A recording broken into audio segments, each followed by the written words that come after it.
You've got someone who has a reputation for probity, someone who has a reputation for telling the truth, someone who has contemporaneous notes of what happened in these meetings and in these conversations.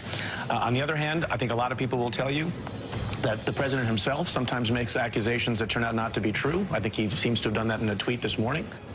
This morning, the Justice Department official who was fired 2 months before James Comey, Preet Bharara, gave his first television interview since Trump forced him out of his post as a U.S. attorney. While Congress waits for the White House to turn over any alleged tapes of Trump's talks with Comey before deciding which man to believe, Bharara is already ready to err on the side of credibility. And back with me, Karine Jean-Pierre, Caton Dawson, Jennifer Rubin, and Jonathan Capehart. There is so much good Preet Bharara sound here today. I'm trying to pick something to start with, to go on with. But let's start with the fact, and I'll start with you, Karine. Donald Trump tweeted early this morning, and this was actually what Preet Bharara was referencing in the soundbite you just heard. I believe the James Comey leaks will be far more prevalent than anyone ever thought possible. Totally illegal, very cowardly. What does it mean that we're now setting up a contest of credibility, not just between Comey and Trump, but Trump and Preet Bharara? Karine. Oh, sorry, I didn't hear that, Joy. Oh, sorry. I'm so sorry. No, that's okay. We didn't even hear. That's okay. I'll come back to you and make sure that we got your mic on well. And I'll actually just go right to you, Caton. What does it mean that the Trump defense is setting up contests of credibility between Donald Trump, who has been known to prevaricate a time or two in the past, and people like Preet Bharara? Well, one of the intrinsic problems of that is we've got a president who seems to be competing with somebody that he fired or didn't rehire. At the end of the day, we're going to have a lot of commentary on all of this, and the president maybe will stand down, but I doubt it. Comey is a respectable figure in this whole process. He articulates himself well.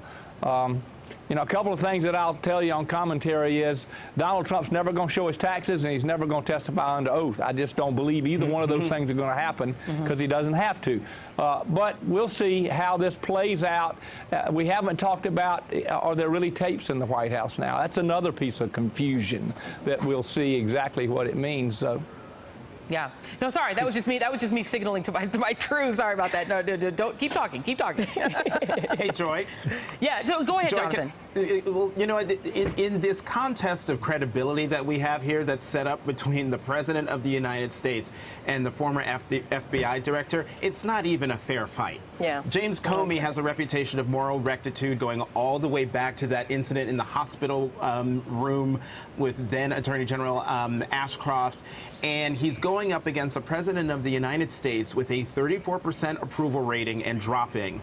And also a president who, as the Washington Post fact checker noted last week, in his first 6 months in office has made 600 misleading or false statements. It's not a fair fight, and the fact that the president keeps tweeting out tweeting heckles to the former FBI director, to James Comey, it's mind-boggling, it's undisciplined, and it's only going to make his life worse. Yeah, and I believe now we have Karine's audio working again, so I want to let you listen to a little bit of Preet Bharara this morning, implying heavily that Trump is a liar. There's speculation and an accusation that there are other leaks, and that's going to come out at some point in the future. I think there have been other accusations that are made in a haphazard and unsubstantiated way by the president, including that his office was tapped or wiretapped, and no evidence of that has ever materialized. I think the point is that accusations made in the heat of the moment in 140 characters on Twitter, based on the track record and history, are not to be taken very seriously. And Karine, it seems like all of Trump's worst nightmares are the people that he fired, right? It's all the people he let go that are proving to be his undoing.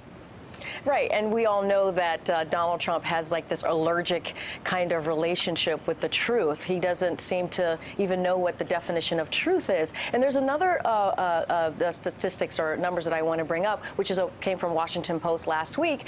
Even voters are questioning Donald Trump. They say 56. There's a poll that said 56% of Americans are saying that they think Donald Trump is actually interfering with the Russian investigation. And there's one that says 61% of people thought that he fired James Comey because he was trying to protect himself, not the country. So Donald Trump has a lot of problems here. So he has that 34% approval rating, and then people are paying attention to what's going on. It's not just in D.C. Folks are paying attention to what's going on with this Russian investigation. It's going to hurt Donald Trump more and the Republican Party. Yeah, and Jennifer, you know, the old saying is it's not the crime, it's the cover-up. And separate from, you know, related but separate to the Russiagate investigation is this question of whether Trump tried to obstruct it. And Preet Bharara, among other things, is a pretty good lawyer, pretty darn good lawyer. And this is what he had to say this morning on the question of whether he sees evidence of obstruction. Based on what I see as a third party and out of government, that there's no basis to say there's no obstruction. And this point on whether or not the president has legal authority to fire or to direct an investigation, I don't really get it. It's a little silly to me. The fact that you have authority to remove someone from office doesn't automatically immunize that act from criminal responsibility. And that is true that even, Jennifer, and you've been really strong on saying that Republicans are cowardly and not wanting to act, but just as a legal matter, if obstruction of justice happened, that could still be separately pursued whether Republicans want it to be or not, right? Correct. There's an open question in our system whether a sitting president can be indicted. Way back in Watergate, Leon Jaworski thought not, that the only remedy was impeachment. That's an open question. But I will say on this credibility issue, a few things. First of all, Jim Comey isn't alone. He's going to have corroborating witnesses to whom Trump said similar things. He's going to have the contemporaneous notes that we've yet to see. So it's not just Jim Comey, it's all of these people against Donald Trump. And secondly, if you want to look at the polls, look at his trustworthy numbers. Those are over 60% in most polls. So he's in a lot of trouble. And frankly, each one of these tweets in and of themselves may be considered witness tampering, retaliation, obstruction of justice. So his very act of responding indicts himself. Yeah. And Kate, you know, behind the scenes, Republicans are being very publicly, they're showing a strong face. They're saying that they think the Comey testimony went great for Donald Trump. We just played a lot of them defending him. Behind the scenes, though, is there any concern that Trump is now toxic? You said to the agenda, but also among maybe some base voters. Well, I don't know what the Democratic operatives are doing, Joy, but I can tell you that once President Obama got elected, we hunkered down and figured out how to go win over 1,000 House and Senate seats around the country.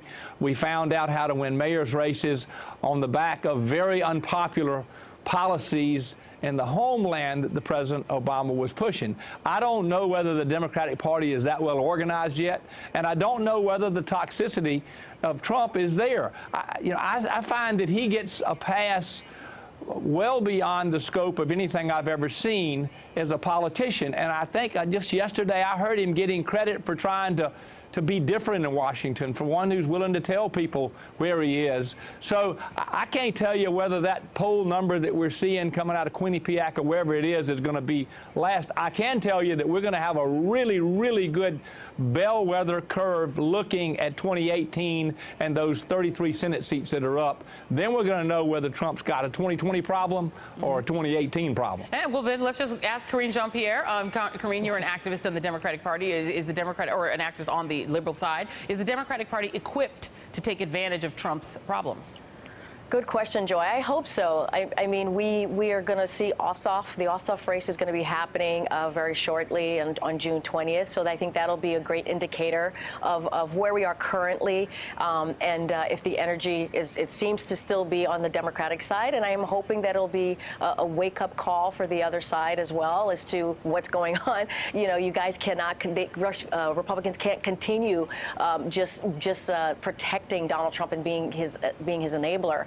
But I think that right now the Republicans have a problem for 2018. We have those 23 seats that in the House that Hillary Clinton overperformed in, and those are Republican seats, and those are suburban seats. And the thing that I don't understand is Republicans don't just need Donald Trump voters; they need independents. They also need Democratic voters to keep those seats, and they don't seem to care about anybody else except Donald Trump's voters. I mean, I'm not really quite understanding that, and so it's going to be a tough sell for Republicans if this is what they continue to do. Yeah, we shall see. Karine Jean-Pierre, thank you very much. Kate and Jennifer and Jonathan will be back. And coming up, congressional Republicans don't let Comey Week keep them from their agenda. Up next, the latest on their attack on Obamacare.